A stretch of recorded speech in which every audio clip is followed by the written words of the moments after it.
Hi guys! Bali magka-company dinner kami. Nagyaya yung tito ko na boss ko din, o diba? Ang dami naman nakakaalam na yan sa friends and family namin. So, ayun. Sa mga di nakakaalam, hindi ko na lang sasabihin yung company name para hindi nyo ma-search. So, ito, papunta na kami sa Shangri-La, nga, nasa Hit Buffet nga. Tapos, kasama na nga namin dyan yung mga katrabaho namin. Si Tito Boy kasi, siya yung nag-drive. Dinala niya yung sasakyan nga. Kasi nga, kasama din sila Ninang, tapos sila Abby, yan. Actually, kami talaga ang magkakatrabaho. Opo, o diba? Isang buong pamilya din. Tapos nandiyan syempre yung mga namin, ka-workmate talaga namin, yung kasama namin araw-araw sa aming buhay. Para na po kami magkakapatid. Pero may nanay po talaga kami sa October. Char!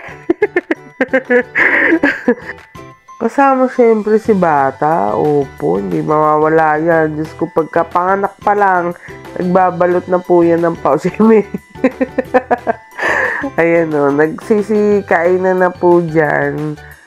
Kasi oras na rin yan. Gutom na rin ako dyan actually. Tapos, ayan, sila ate Maylin, ate Aileen, sa Manila sila, sa branch ng Manila. O, yan.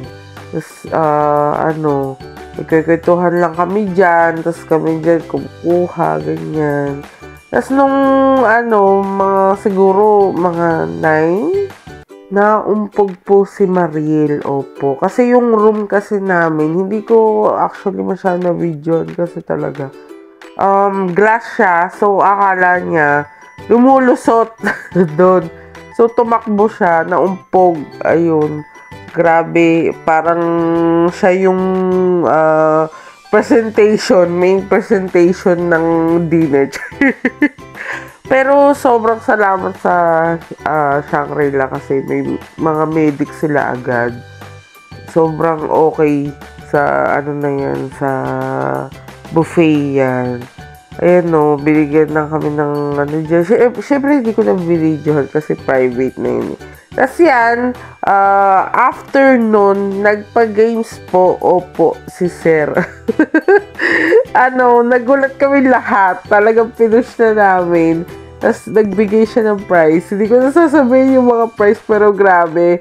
Thank you po. Thank you po sa aking boss tito, opo. Tapos yan, uwian na. Opo, nag-picture muna kami para may remembrance sa aming dinner. Salamat po sa sa mga kasama namin sa araw-araw namin. Nagiging masaya yung work dahil sa namin kakakwentuhan. Ayun guys, sana masaya din ang mga bonus ninyo. Char! Bye!